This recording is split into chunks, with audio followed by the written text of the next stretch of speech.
It's the annual summer boot camp for aspiring journalists. It's called the Mosaic. Here's a copy of last year's issue. And on the headline there is Corina Martinez. He is one of our guests here on Comunidad del Valle, along with the longtime advisor to the Mosaic, the Mercury News' own Joe Rodriguez. Welcome to the show. Welcome back, Joe. Thank you for having us. So, I mean, what's it like? I mean, this is a quality newspaper. What's it like to be on the front page like that? I don't know, it's really an honor. I wasn't expecting to get the front page going into it, so I was really happy to, and it's really an honor. Mm-hmm. Joe, how long have you been doing the Mosaic? Well, we're entering our 20th year this summer.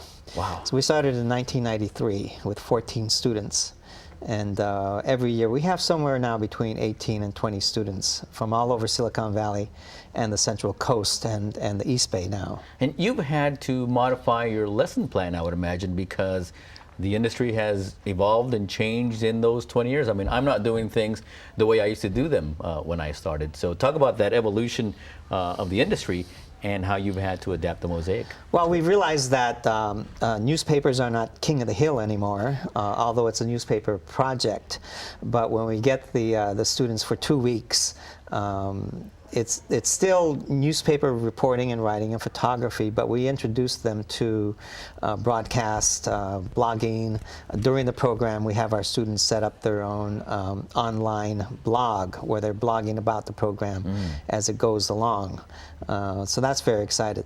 But a lot of our students are already, tech savvy. In fact, most of them know more about blogging than we do. No, I know. I mean, I think I would have to take one of their classes to learn, what I should be doing.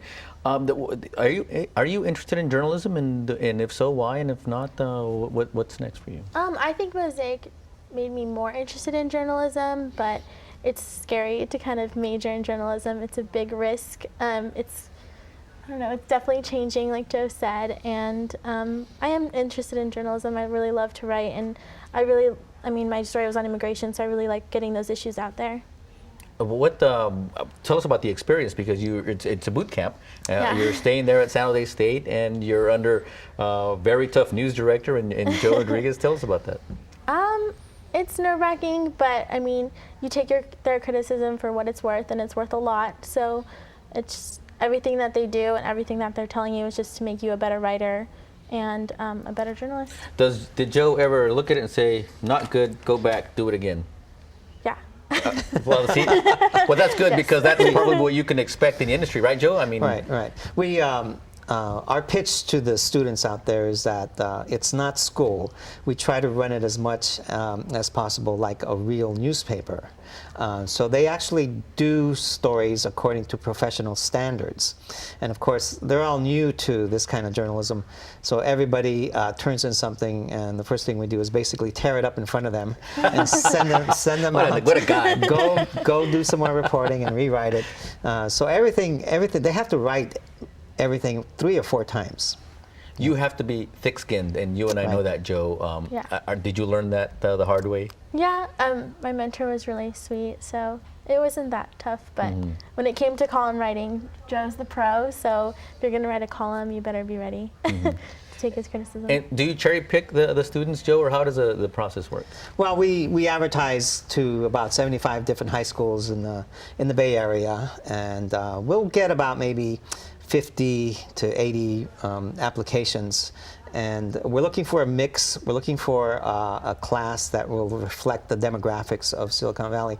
So we'll have students from very, very poor urban schools, and some from a few prep schools, and in your middle class schools. So the profile of the class looks a lot like the Valley. Well, go ahead. You were going to say something? No. Oh. Well, I mean, this is it talk about the commitment, the time commitment, and you have to stay on campus. Yeah, they're required to stay overnight at San Jose State in the dormitories, so they get to learn how to negotiate a big city as more or less like college students. And then during the day they work out of the campus newsroom, but the stories they do are out in the city. We don't like to send them back to their schools to write about the football team's new uniforms. That's rinky-dink. So we send them out into the city to write stories that the news media, you and I, do every day. Karina did a great story on the last year's immigration debate, which was really, really hot. And so she talked to the same people that professional reporters were talking to. That's awesome. Well, it's a good experience. Now, this is the website I found, Joe. It's through the Mercury News website. Is this a way to get a hold of the Mosaic, or is there something better that you can give us? That's it. Okay. They can see a copy of last year's newspaper on there. Okay. And all the numbers on reaching us and how to apply for next year's program. All right. Well, we're going to keep Joe and Karina here because I hear that this new generation of journalists, that there's a sense of entitlement there. We'll talk about that in our next segment when we continue. Stay with us.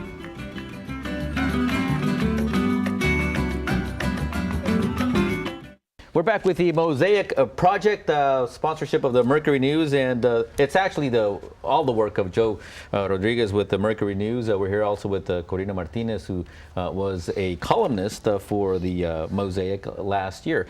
So let's talk about this sense of entitlement. And I don't know if you've seen it, Joe, that this younger generation, I hear, I don't know if I've seen it, but I hear that there isn't the urgency to check all the facts, to get everything right, to double check your sources, to make sure they have multiple sources or whatnot. Do you get any sense of that? Yes, we get some of the best journalism students, high school journalists. They know what they're doing. In the Valley, but we've learned that they have not been trained in the basics. And I think it's because the training in high school, and some of these high schools don't even have newspapers. So I think a lot of students are used to just writing everything off the top of their heads, and it skates right into their campus newspaper. I think that's the problem. What I use when I talk to students is that you and I are professional chismosos, because when we're kids, we're chismosos. We exaggerate the truth. We kind of ad-lib a little bit. But now we're professional chismosos. We want to know everything first. We want to tell everybody first what happened. The only difference is we have to get it right. You have to be fair. You have to be balanced. You said that you wrote something about a sense of entitlement. Maybe tell us about that. Yeah, for my paper, I wrote a story about how a lot of girls, they complain a lot about their classes and about the hard work, yet they're taking AP classes and they're taking honors. And, you know, if you want the grade and if you want that credit, then you need to earn it and not complain. And you wrote about that? Yeah, Wow. I got What kind of really reaction did you- interesting I bet. quotes from teachers, and I just put them in there. I got approved by my mentor, so I just put them in there. Well, you're on your way. You still encourage students to stick to journalism given what's happened and the transformation that we've undergone, Joe? Yeah, although I really don't have to give them that sales pitch. You know, most of them that we're getting now already know that journalism is changing, and some sectors like newspapers are in trouble. But they already know that, and they see their calling. They know it's their calling. So the ones I think we're getting now are more dedicated, despite the troubles down the road for the news media. Right. And I tell them that it's not going to be my generation that gets us out of this mess. The youngsters, like Karina here, they'll figure it out. They are the ones to save journalism in the future. They'll be defining what new media really means, because that's exactly what it is. But tell them, if you will, I know you have already, but tell them, reiterate the importance of the hard work and the double checking of the sources and the difference between blogging and actual news reporting. I mean, you do it to them. Go ahead and give it to our viewers, if you will.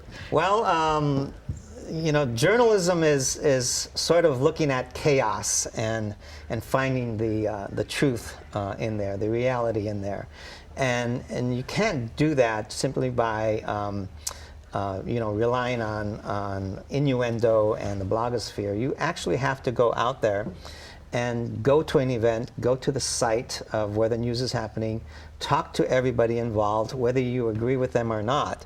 You have to get all sides. And it's true that we are writing, broadcasting that first draft of history, after which so much that follows will depend on. And so we have to get it right first, before the historians, before the opinion writers, and before the politicians. Journalists have to get the news right the first time.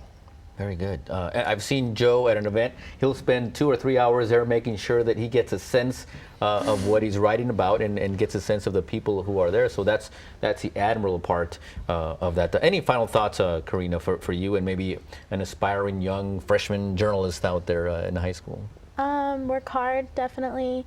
Like Joe said, get every side. I wrote about immigration, and I went from interviewing, families who have a struggle with immigration to interviewing someone who runs a foundation that are stopping immigrants from coming over here and, working against them. So just definitely get every side and remain biased, but also true to what is justice. And All right. And Joe, any final thoughts? I know I did all the talking here, but give us your final thoughts, if you will. Well, this is our 20th program this year. We're thinking of changing it. It might be the last of its kind. We're thinking of turning it into a freestanding nonprofit that would work with schools every day of the academic year and not just once every summer. And Joe looks like he did 20 years ago when he started this project. But just think of all the journalists that he helped create through this Mosaic project. One of them comes to mind, a columnist at the Monterey Herald. Good work there, and good work, Joe. Thanks for what you're doing. There's the web address, mercurynews.com /the Mosaic. Log on and find out maybe if you'd like to participate in the coming years, or maybe donate to the special project next year, the Mosaic. Thank you guys so much. Thank Appreciate you. it. And up next, we're on Comunidad del Valle, Abel Sanchez and Jorge Santana. Stay with us.